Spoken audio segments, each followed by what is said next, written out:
자, 오늘도 역시나 마찬가지로 시장에서는 많은 뉴스들이 나와줬었습니다. 어떠한 뉴스를 참고해야 될지 모르겠다 하시는 분들은요, 네, 지금 저희가 말씀드리는 코인 한 뉴스 참고를 하시면 좋을 것 같아요. 자, 오늘도 역시나 저희가 뉴스들을 한번 뽑아봤죠. 네, 어떤 뉴스들이 나왔는지 볼게요. 첫 번째는 이제 일본 이야기가 나왔어요. 네, 뭐 가상화폐에서 결제 서비스를 계속적으로 늘려간다라는 얘기들 잠시 뒤에 한번 살펴보겠고요. 자, 두 번째는 이제 7개월 만에 우리나라에서 개발한 이제 가상화폐죠. 이 코인들이 상장을 했다라는 겁니다. 이것도 한번 살펴볼게요. 세 번째, 마지막입니다. 일본 세계 최대 가상화폐 거래소죠. 바이낸스 여기에다가 경고성을 경고를 던졌다라는 표현이 맞을 것 같아요. 자, 이거는 제일 마지막에 한번 살펴보도록 할게요. 첫 번째죠. 네, 일단 일본 얘기 안 할 수가 없습니다. 일본이 제일 선도적인 국가 같아요. 네, 일단 뭐 우리나라 속칭 이런 말도 이제 많이 나오고 있습니다. 일본에 이제 10년 뒤진 게 우리나라다. 우리는 이제 앞서서 10년 전에 했던 일본의 정책이라든지 이런 부분들 우리나라가 이제 따라하고 있다. 뭐 이런 것도 이제 많이들 이제 들어보셨을 겁니다.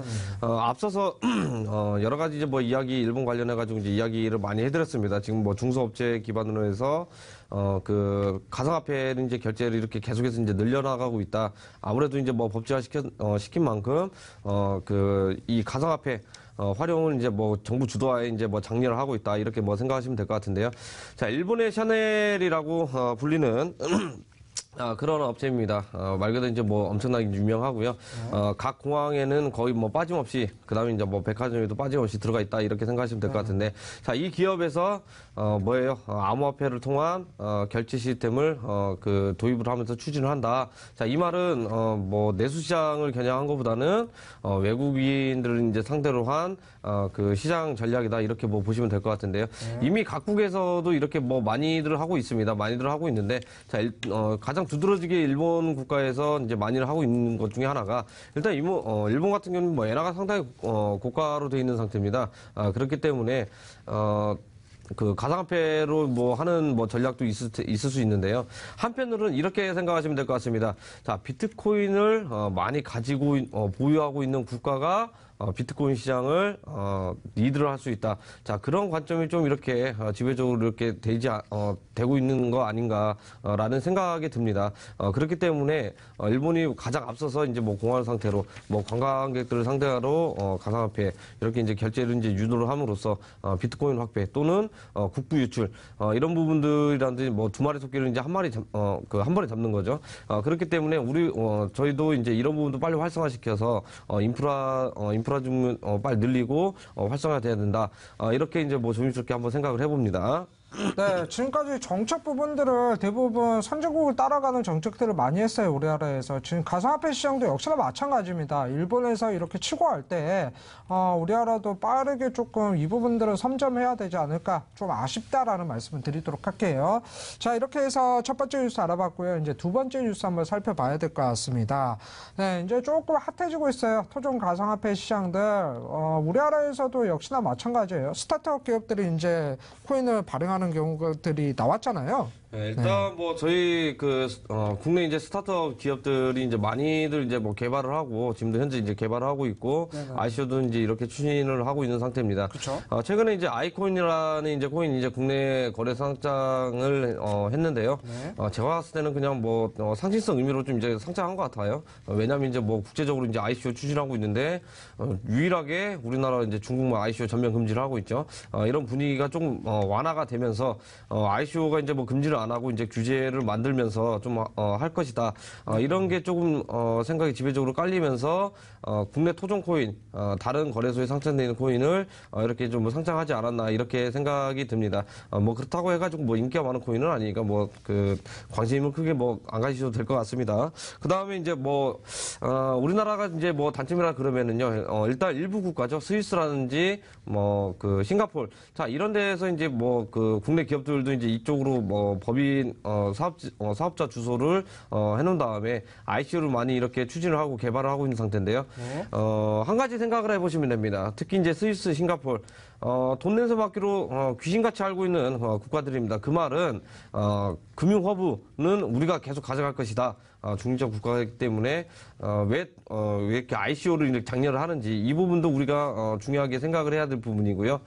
다른 국가들은 ICO 활발하게 이렇게 정책적으로 활발하고 하고 있고 미국은 좀 약간 조심스럽지만 제도권으로 편입을 하면서 좀 더 이렇게 안전장치를 이제 갖추면서 좀 더 이렇게 중요하게 생각을 하면서 할 것이다 했는데 자 우리나라도 전 세계 국가가 이렇게 장려하는 쪽으로 가고 있는데 중국 따라갔죠.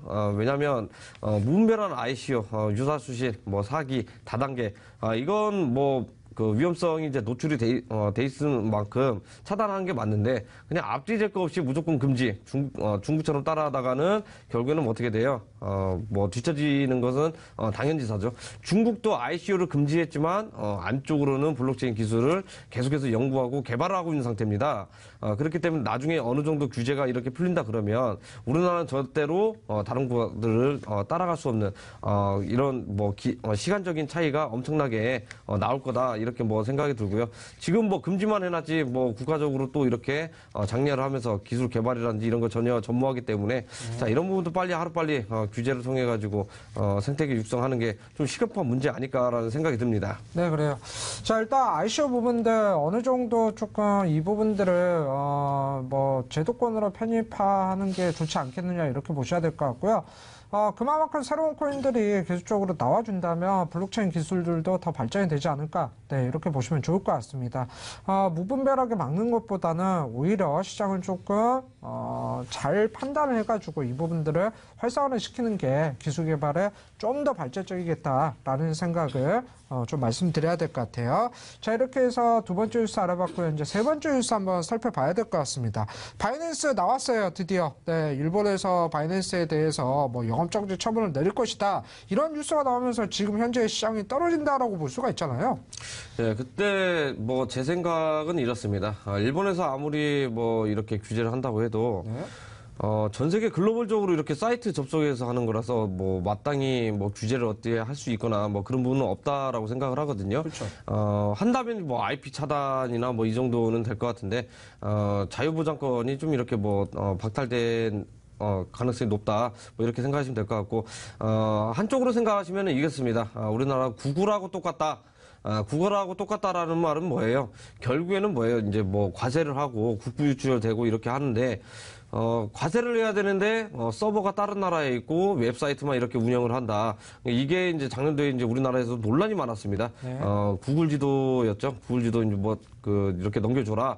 하지만 우리나라에서는 넘길 수 없다. 우리나라는 지금 전쟁 국가이고 자, 이런 분들 노출될 가능성이 굉장히 높기 때문에 만약에 해준다 그러면 서버를 한국에 둬라. 근데 이제 구글에서는 이제 그것은 안 된다. 하면서 약간 흐지부지 되고 이렇게 했는데 자 일본도 비슷한 상황이지 않을까라는 생각이 듭니다. 상대적으로 바이낸스가 전 세계 거래량 1위인지 아닌지는 잘 모르겠다만. 일본 쪽에서도 이런 것은 이제 그 자본 유출이죠. 수수료만 하더라도 어마어마하게 이렇게 나가기 때문에 이런 부분들 미연에 이제 차단하려고 하는 게 아닌가라는 생각이 들고요. 네. 어떻게 보면은요. 손 안 대고 코 풀기라는 식이죠. 그렇기 때문에 일본에서 서비스를 하고 있는데 일본 쪽에서는 뭐예요? 어떻게 보면은 투자자 보호 입장에서 이제 안전장치를 걸어두면서 허가를 이제 받은 등록제로 지금 현재 하고 있는 상태잖아요. 그렇기 때문에 우리나라 국가에서 만약에 이 서비스를 하려면 허가를 받고 이제 등록을 해라. 그리고 이제 서버를 이렇게 둬라. 이런 식으로 좀 이렇게 생각해 볼 필요가 있습니다. 결국에는 이제 과세를 이제 하려고 하는 목적이 아닌가라는 생각이 들고요. 자, 이것 때문이라도 좀 연 이틀 동안 이렇게 정보가 이렇게 나가면서 시장이 어느 정도 하락세가 냈는데요. 아무래도 좋은 쪽으로 이렇게 풀리지 않을까라는 생각이 듭니다. 결국에는 이제 악재 부분도 이제 어느 정도 다 해소가 됐고 그렇기 때문에 이제 시장은 더 이상 이제 추가 하락세가 이제 나오지 않을 가능성이 이제 굉장히 높다. 저는 이렇게 생각이 듭니다. 네, 그래 일단은 그렇습니다. 이 문제 자체가 일본에서도 지금 거래소 과세 문제이지 않을까 이렇게 봐야 될 것 같고요. 결국은 우리나라에서도 조만간 이런 부분들을 따라할 것 같아요. 일단 뭐 과세 부분들은 조금 따라하지 않을까라는 생각이 듭니다. 그렇지만 과세 부분들을 진행을 하더라도 제대로 된 시장 분위기를 조금 형성을 해줬으면 좋을 것 같습니다. 자, 이렇게 해서 오늘도 세 가지 뉴스를 알아봤어요. 세 가지 뉴스 중에서 조금 참고해봐야 될 게 바이낸스 문제이지 않을까, 네, 이렇게 말씀을 드리도록 할게요.